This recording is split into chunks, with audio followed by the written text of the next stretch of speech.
The following is a production of peanutbutterdisaster.com and may contain views and language not suitable for all listeners. Audience discretion is advised.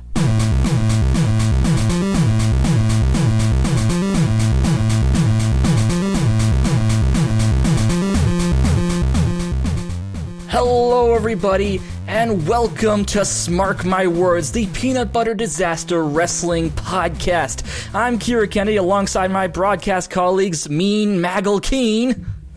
Hey, guys. And, of course, Tex Rockwolf. How y'all doing?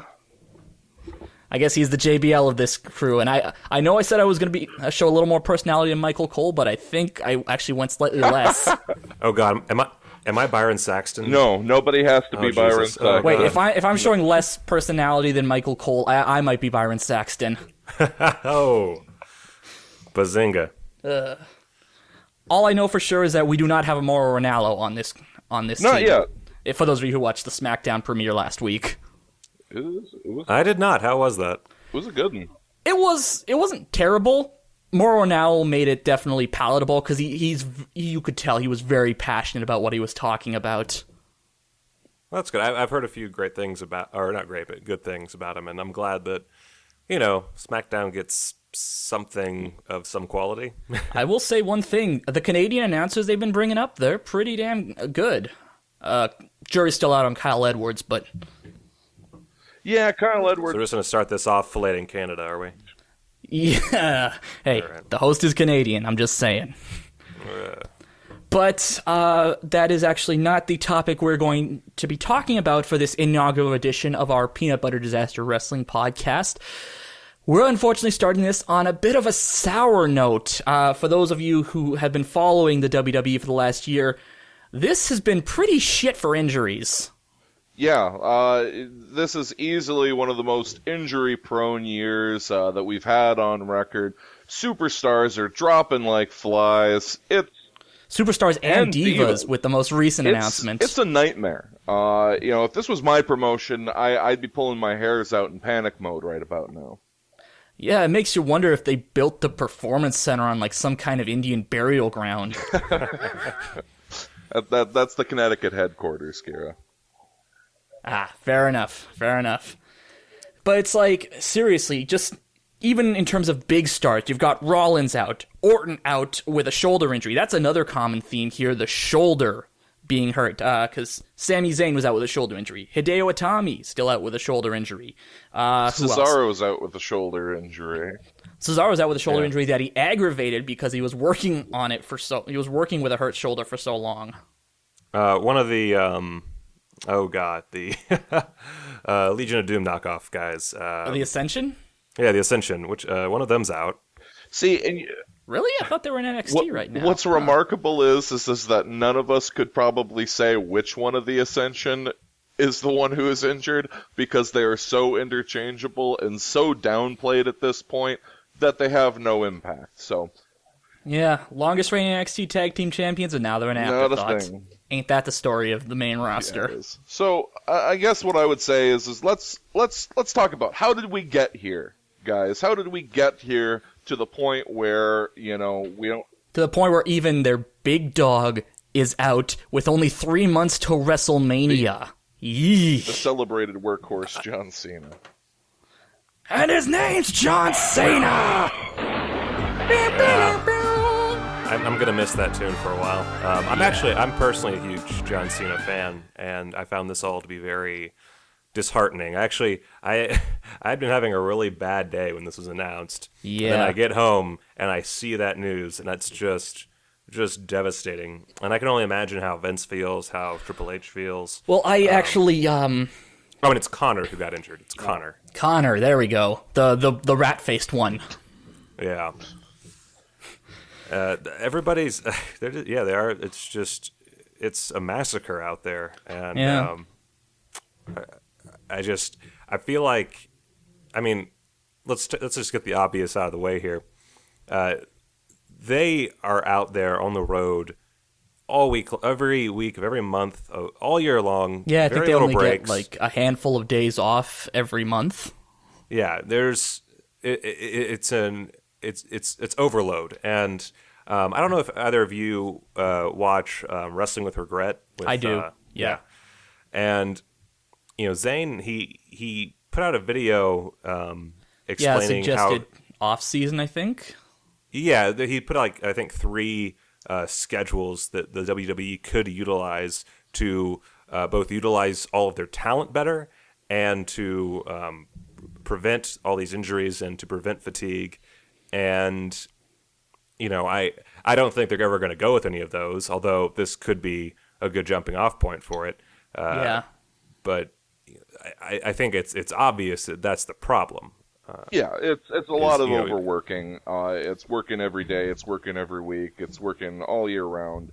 And I think the other big thing that's contributing to it is an over-reliance on a certain set of their roster. I mean, when we were talking about when you had slimmer, thinner rosters, when the brand was split, that was one thing. Then you would have basically the same people always showing up every week. But now, you get these guys who only ever get any airtime on Main Event or Superstars or some pre-show to a pay-per-view. And, it's this over-reliance. Like, I don't know why I watch Raw and SmackDown half the time, because I'm watching, 4 weeks of the same match. The other day I turned to my roommate and says, "Oh, I guess we're joining week 79 of the Tyler Breeze Dolph Ziggler matchup because Is that still going on? No, I think they're actually done with that. But you know what I mean? I like Breeze, I really do, but you can only watch the same match, and even just going with this, the 50-50 booking, you can only keep watching that for so goddamn long. Oh yeah, that's why I haven't watched SmackDown for a couple. Well, I think I watched one of them in December, but other than that, it's been a good month or two since I really sat down and watched a SmackDown, because I don't have the time in my day to watch something that hardly matters. I mean, Raw itself hardly matters anymore, because it's just the same thing over and over. And I find myself just not caring and only staying on because I'm a fan and because I know eventually it has to get good again. But that shouldn't be. It's like Stockholm Syndrome for wrestling fans. Yeah. And I mean, I don't follow Ring of Honor. I don't really follow the NXT storyline so much. Like, I watch NXT, but I really don't focus as much on that as I do on Raw and the main brand. And I don't really watch any other wrestling shows as much as I do WWE programming. And part of that is it's such a long-running brand, and part of it is the exposure and the saturation. But I feel sometimes like, I'm wasting my time on this for no good reason other than, Ring of Honor, TNA, whatever, they might not be there soon. I know that this is going to be going on forever, and that's faulty thinking on my end. Hey, I know then, that. now, and forever, Michael. I mean, it's it is what it is. It's literally the tagline. But no, I hear you. It's really frustrating, showing up and there being no stakes. It's the same episode essentially that you watched last week, except presented again. And this week it's twice as long as a video package because they're recapping the same thing that happened last week and the week before. You know what I mean? Oh my God. First off, yeah. So I mean, I think we've kind of hit the nail on the head here. I mean, it's a combination of an intense schedule that frankly needs to change. It's a result of an over-reliance on a certain set of their roster, which is frankly a very big roster. There's a lot of guys on there. There's a lot of talented people whole way through. There's no reason to be over-reliant. And the other big contributing factor, and I want to get you guys' kind of thoughts on this, is it the style? Has the style that has kind of become prevalent in wrestling kind of contributing to this? Because Kira, as I think you said, it's almost all shoulder injuries. What's going on that the wrestlers seem to be overwhelmingly injuring their shoulders and or necks? I think, as much as I hate to say it, because I love watching the flippy shit, but I think a lot of it has to do with the fact that they are kind of allowing their superstars to do more of that indie style with the outside dives and the planchas, and I just, I mean, even John Cena with the springboard stunner, I don't think he got all of it for a while. Yeah. That is the full actual title. The springboard stunner, I don't think he got all of it. I wish they'd bring back the flippy shit belt, personally. I really, I missed that. I think it would, really add to the product. They brought back that flippy shit belt. Unfortunately, if they brought back the flippy shit belt, they'd have to acknowledge the fact that Hornswoggle was the flippy shit champion at one point. Does he still exist? I don't know. He's suspended. He's suspended for a drug violation, supposedly. Little boy got high. I can go hang out with Billy. So, and I hate to say this, but I feel like there is one other issue that might be a little controversial, but there's a level of, let's say, drug use that a lot of wrestlers for the longest time utilized in order to heal up faster and to work harder.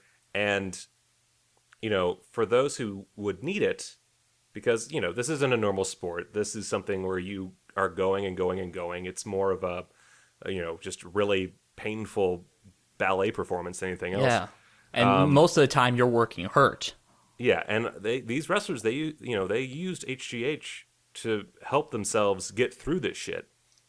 And when you don't have that, we've barely seen any suspensions for drug use over the last, at least a year.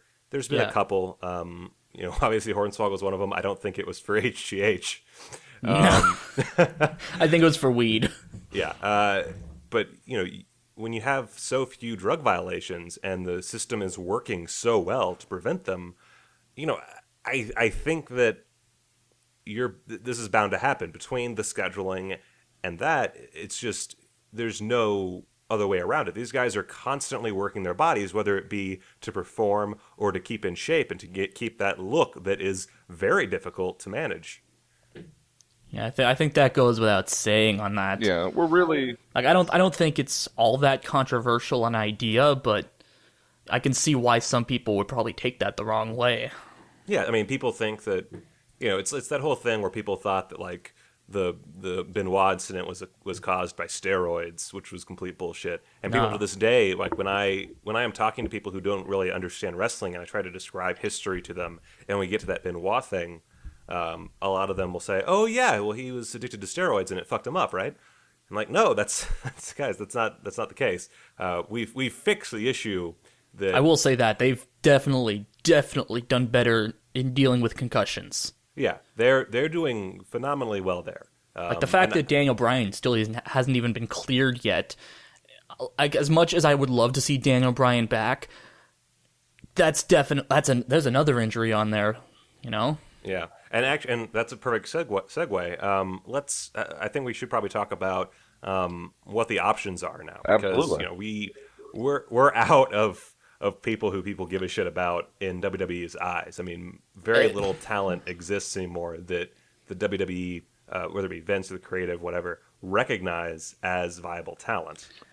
Like, if we're going off of that, there's only one guy, and his name is not John Cena, it's Roman Reigns. Reigns, the Roman Empire. We're in a really weird spot with all this, just because we're kind of seeing like a headbutting, a collision of two times and two eras, and it's the past and the future. And in the past, like you were saying, there were a lot of drugs and treatments and things that were done to help deal with all of these injuries. I mean, let's face it. I mean, the wrestlers, 10, 15, 20 years ago, they're whacked out on painkillers trying to make themselves feel better and to recover and to deal with this and perform injured and everything. But we're in this era now. Not many of them live past 40. Exactly. I mean, we know that they don't last. That's a perfect cocktail recipe for getting a dead wrestler. And so we're trying to transition out of that, but other aspects of what we're doing up to this point just are not leading into this new era too. But we have to move to a new era. Vince is wrong. I mean, listen. Let me stop you right there. I don't mean to be a Vince McMahon apologist, except I totally mean to be a Vince McMahon apologist. No one loves. We're not holding it against you. No one loves wrestling more than Vince McMahon. No one's a bigger mark than Vince McMahon. But the real trick here is that he's going to have to turn over more reins, if you'll pardon the pun, to some younger, newer ways of thinking about this. And I mean, like you said, I mean, Roman Reigns is the only quote-unquote viable option they have for the main event of WrestleMania at this point, right? Well, I say no. I say that they need to take this opportunity to grow a lot more people and to elevate them to that point. WrestleMania is not next week, guys. WrestleMania is like almost 4 months away. So yeah, I understand that, there's and I plenty know of time to build effective, meaningful, connecting stories for these younger talents, and to be able to elevate them, in the next few months to a place where we're going to care about them being in WrestleMania. And if they can pull that off, which they probably can, I'm just still very, very cynical from the Rollins debacle, where World Heavyweight Champion Seth Rollins basically fucked up his knee on doing the flippy shit and had to vacate the title, and they dropped the ball. Plain and simple. Yes, indeed.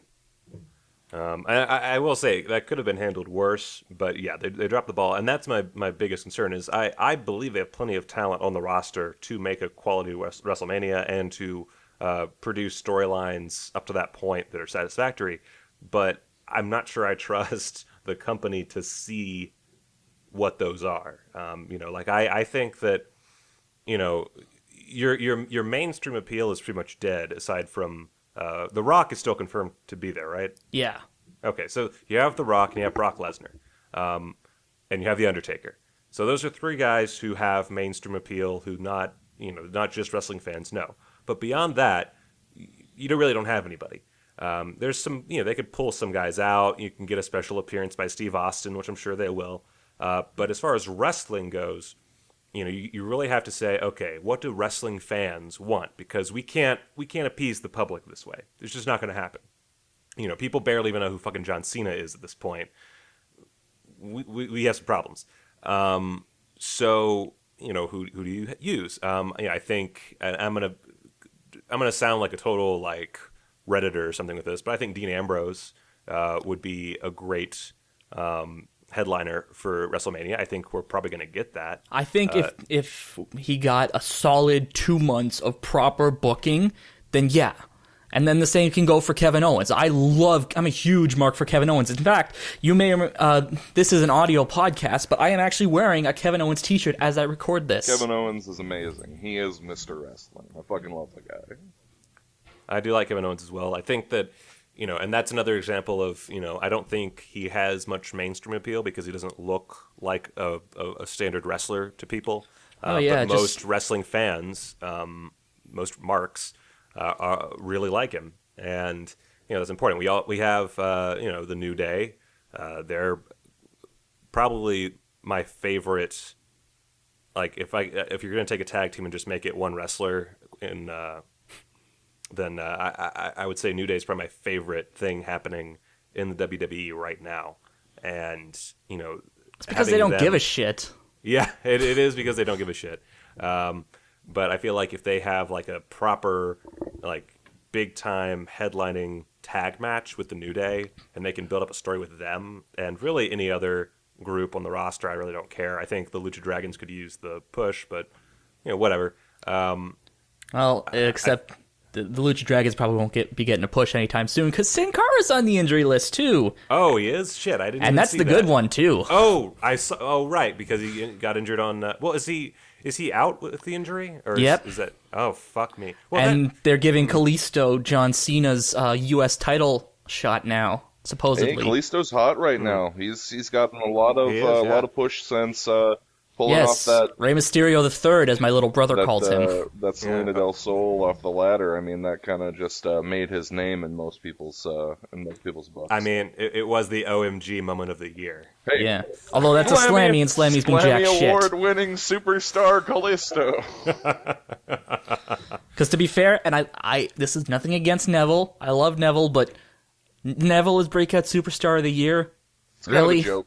Yeah, that doesn't work. I mean, I prefer Neville over Kevin Owens personally, but there's no way he was Breakout Star of the Year. That's just not. No. That's just not possible. It's. I mean, I feel the same way about the Usos winning Tag Team of the Year. Like, they weren't even a tag team for most of the year. They were out most of the Yeah, year. Nikki Bella. another injury to the one that wasn't banging a Funkadactyl. yeah, and Nikki Bella also winning a Slammy for Best Diva. When where the fuck was she in nearly all of 2015? Not defending her title, I'll tell you that much. Yeah. So sorry, that was Little- that was my little fault on aside sending there. us down the Slammy train. It's Yeah. okay. So anyway, we have plenty of fan favorites in WWE on the main roster to choose from. We have plenty of folks in the NXT. in NXT who could be brought up and pushed. I think with enough proper booking, I think they could be pushed to WrestleMania and really work as stars at WrestleMania. I know that it would be hard to not make it feel rushed, but if you pick the right guys, I don't see that as being a problem. I mean, Yeah. if you brought up Samoa Joe, that'd be great. I mean, he fucking deserves it. Yeah, for sure. Put him in a you know- just don't put him in a feud with Scott Steiner. Because the numbers don't lie, and they spell disaster for that feud. I mean, can y'all think of before we move on to the stars that are reportedly signing with WWE and who will probably show up at the Rumble? Can you think of any proper booking steps with the current roster that could be made to make up for the fact that John fucking Cena will not be there? Well, I mean, it doesn't really make up for that fact, but something I think they need to put some serious consideration into is, if they announce that The Undertaker is having a retirement match at WrestleMania, then that's going to be a big deal. And it's going to be a big enough deal that it's going to silence a lot of people who are doubting whether WrestleMania is going to be worth it this year. In fact, as crazy as it sounds, because we're literally talking about them not having enough people to make this work, I think that retirement matches or people being pushed out of the company this year at WrestleMania might be kind of a good way to do it. They could have a Kane versus Undertaker, career versus career. No. Hey, no. No. Listen, hear me out. But really, I guess what I'm getting at too partially is that there's too many big guys.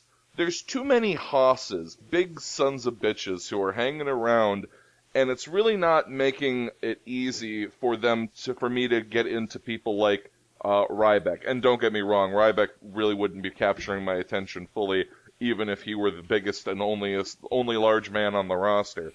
But basically, Kane specifically and Big Show are both occupying this weird kind of place where they're kind of keeping newer, large gentlemen from making a big impact. So, obviously they're going to have to find a better contender than Kane against Undertaker. It was just, kind of for the sake of the argument. But, I think that by framing it as a big event because it's the end of somebody's career could be a good way for them to kind of get people more invested in this WrestleMania.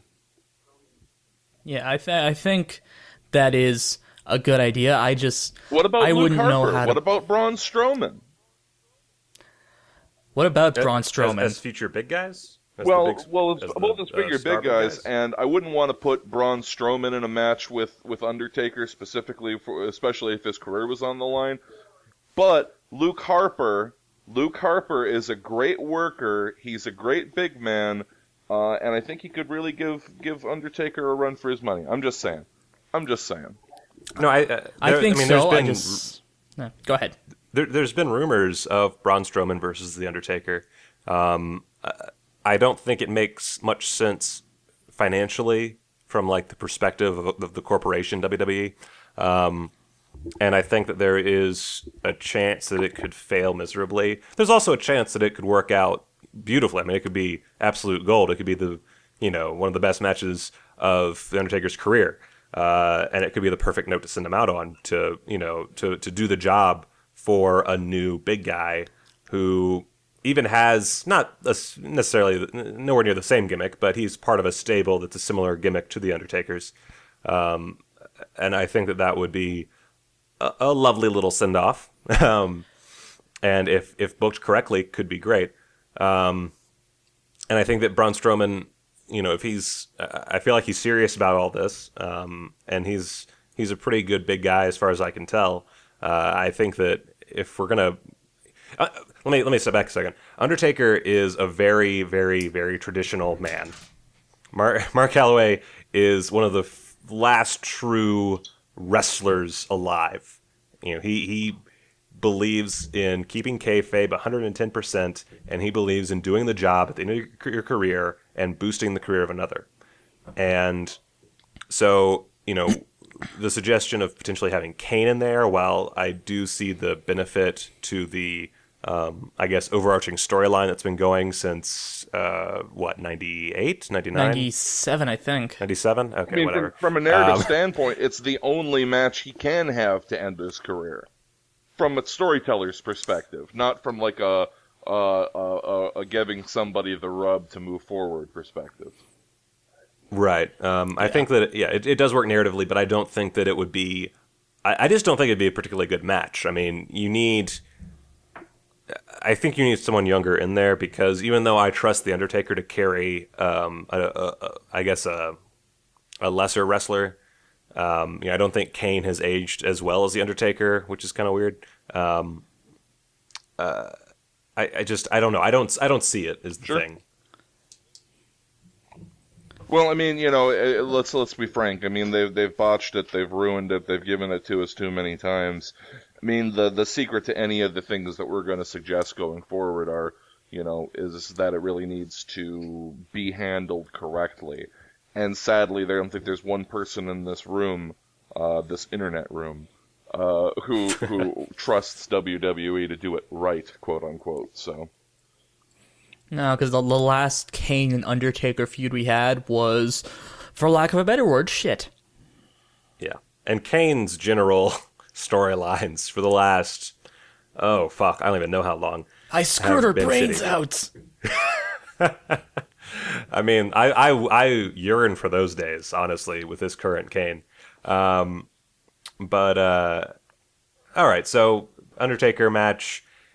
There's a lot of opportunity there, I guess is what we're getting at. There's several ways of doing it, and there's plenty of correct ways, but there's plenty of ways those correct ways could go wrong, and there's plenty of ways that it could just be shitty from the get-go. But there is an opportunity there, certainly, especially if it is actually his retirement, which I think is very likely.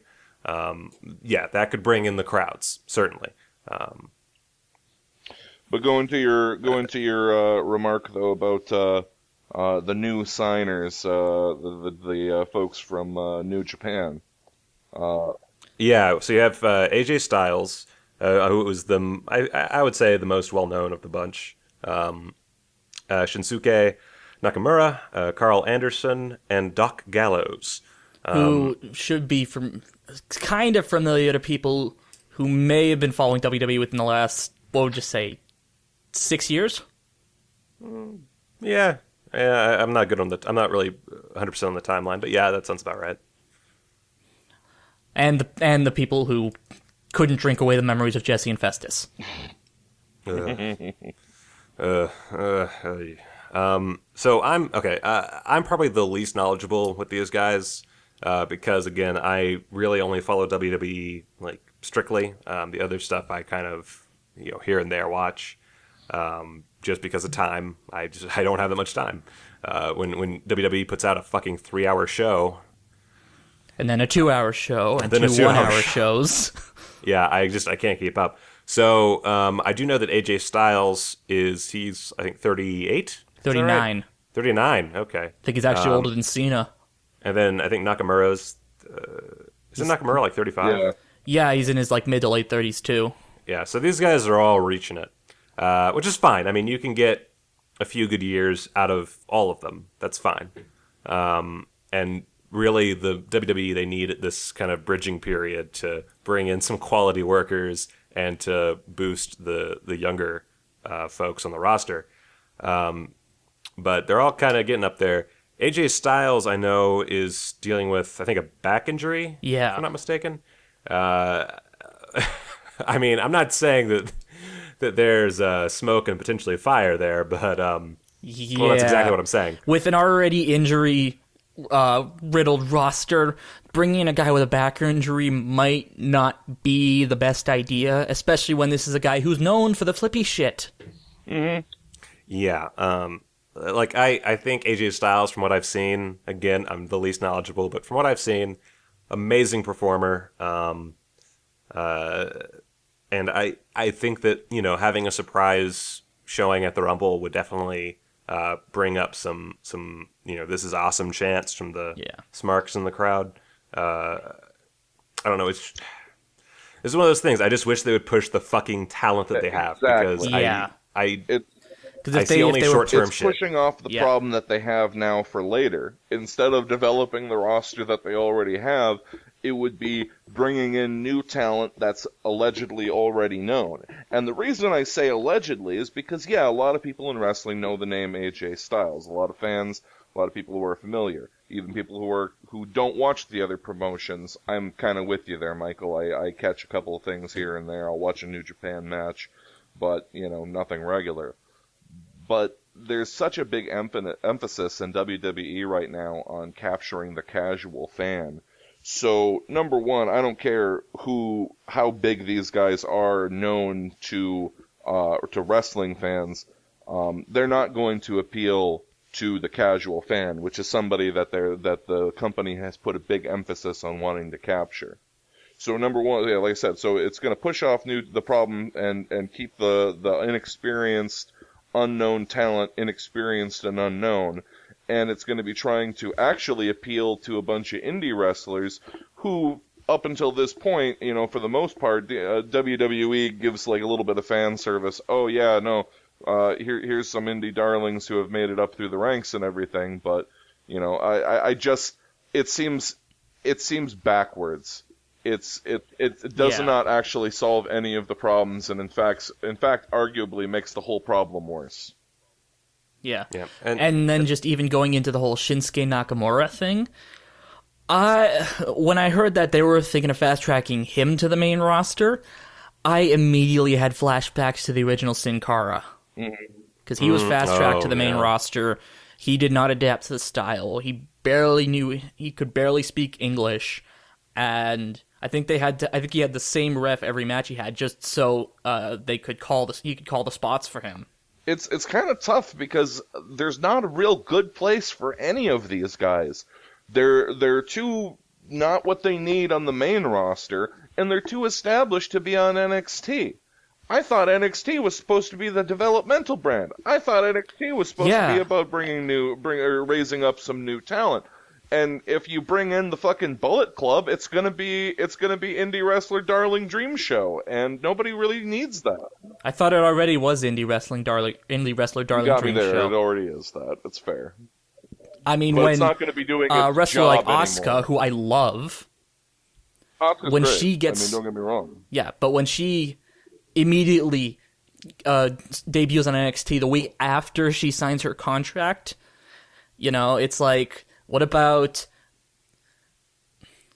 some of the other women's wrestlers who are still training in the Performance Center, like Jasmine Aribi, or Aaliyah, I think her name is now, the racist one.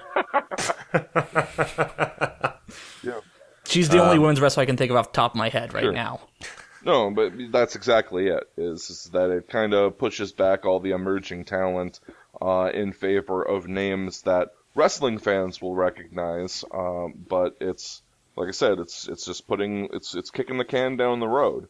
And they can only kick the can down the road so far before basically when Vince eventually passes and the whole company is then in the hands of people who are much more forward thinking, they're going to have a smoking crater to promote. Yeah. See, I actually think, well, the talk about what'll happen after Vince leaves That's is a whole episode by itself. another podcast. Yeah. That'll be a future episode because I have some opinions on that shit, and we're not going to get into it now. Part of me wants a lot of the NXT folks to just stay in NXT because as soon as they enter the Even main the roster, NXT guys want to stay in NXT. Like Balor was saying, he doesn't want to go up to the main roster anytime soon. He's ruling the roost where he is. Why would he want to leave? Yeah, and isn't he getting up there in age, or am I mistaken? I think so. I'd actually have to look that up. I'm going to post that I've heard about Balor is that he's just done a lot of damage to his body already. Oh right, Yeah. yeah. He's 34, but yeah, he has done a lot of damage to his body. Honestly, of the group coming up, or rumored to be coming up, Doc Gallows is the only one that really screams like a good choice to me, just because he's fairly young. I mean, 32 isn't super young, but he has a good. It's young in wrestling years. 8. Yeah. Yeah, he says maybe like he has 8 to 10 years, I think, of quality work probably if he doesn't get injured, which I mean, let's be honest here, probably going to happen. Yeah. If things don't get changed, and Actually, that brings up another question, because Nakamura wrestles strong style, which is a very stiff style of wrestling. How many people are going to get injured trying to go up against that? Yeah, everybody gets really butthurt. Well, not everybody, but a lot of wrestlers in WWE get really butthurt if they go up against a strong style. If it's a stiff, if they get a few stiff ones, they're gonna be a little bitchy. Even with AJ Styles' recent reputation of breaking necks. Yeah. I feel like we're gonna get a whole roster full of CM Punks if this goes the wrong way. In so much as it's just gonna be, he hit me too hard. He's an asshole. 20 years That's how I off imagine my CM life. Punk sounds. Yeah. Fucking, that's another future episode. Yeah, for sure. It should be just 30 minutes of me hating on CM Punk. I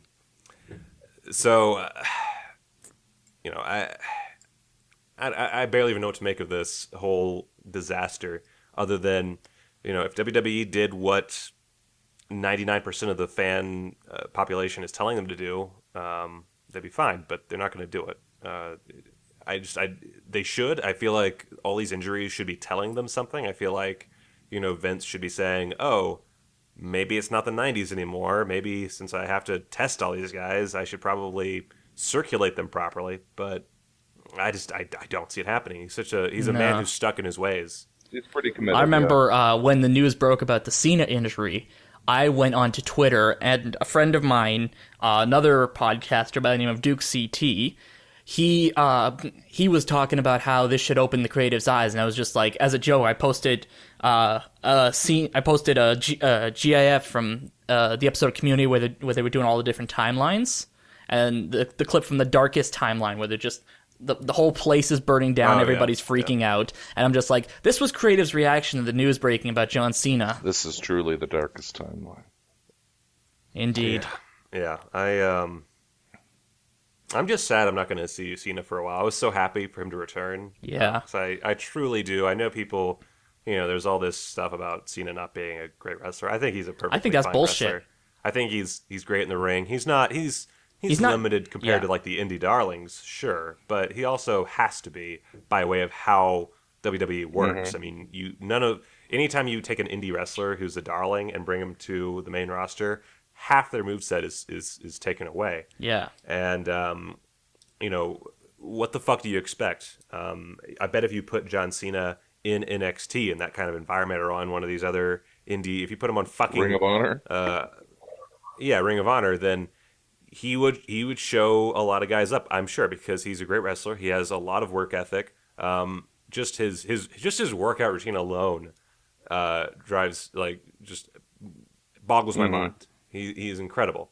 Yeah. And it's truly a huge loss. And if they can pull another WrestleMania 32 or 31 rather, if they can make WrestleMania 32 a future reference for quality, then I'll be praising the fuck out of them Yeah. because this is a hell of a situation. I don't envy them because, It'll be an creative- uphill battle, but I think if they can make WrestleMania 32 into this amazing show, I think that's gonna. I don't think it's gonna completely shut up a lot of those obnoxious smarks who think that the WWE is completely shit and like anything they do is going to be shit no matter what. But I think it'll silence a couple critics for a while. Absolutely. At least until the next Tater Tots promo. Oh, my Suffering fuck. succotash. When we first started talking about doing this podcast, I was thinking to myself, what can we really talk about? Like, how can we make this an actual series and have things to bring up that are, can spark interesting conversation? And then I realized just now that WWE is just a melting pot of insane bullshit Yes. that we can talk about for ages. Indeed. We're actually a little over the half-hour time limit we were originally going to set here. I think I based... was going to say, to finish, to kind of encapsulate my thoughts, to make WrestleMania season a big success, they need to raise the stakes. They need to rely on people that they're giving a pass to right now. They need to bring up. They really do. As much as I actually don't like Dean Ambrose, they need to bring up Ambrose. They need to bring up Kevin Owens. Kalisto's got to keep getting pushed. I'd like to see Kofi Kingston or Big E be treated like a serious contender for one of the belts that's not a tag team belt. Yeah, you can only go on Freebird rules for so long. Exactly. Which, by the way, I thought Freebird rules meant everybody holds a championship at the same time. Why are they trading the penny? I know the copper penny belts mean jack shit, but like seriously, you can't use one of the replica belts and give it to one of the other New Day members. Give it to the other New Day member. Yeah. So I mean, I think that the company really needs to lean a little bit more on the forever side of the tagline rather than the past so much. The then, yeah, we need to really focus kind of more on the forever and the now, and kind of confuse those two ideas a little bit, and I think they'll be just fine. Yeah, for sure. So anyways, thank you guys for listening. If you guys would like to follow us on social media, we'll all plug ourselves right now. I am on Twitter at KiraKennedyHNR and Tumblr at KiraKennedyHNR.tumblr.com. And of course, as always, my Facebook page, facebook.com/KiraKennedyReviews. I am Michael Keene. I'm on Twitter as @MichaelKeene because I snagged the fuck out of that one. I also have a specialty Twitter account called @OneScaryShot, which is a parody of One Perfect Shot, and it's all just scary movie images every day, which, if you're into that sort of thing, there you go. And I'm Tex Rockwolf. You can find me on Twitter as @TRockwolf. You can also find me on Facebook. Just search Tex Rockwolf, and YouTube Tex Rockwolf. I've been doing a really great job on sticking with the brand there, fellas, and securing all the right channels. So finding me should be easy. All right, and for everyone else, this is Smark My Words, and thank you. I can't say watching because it's an audio podcast, but thank you. Thanks for listening. That too.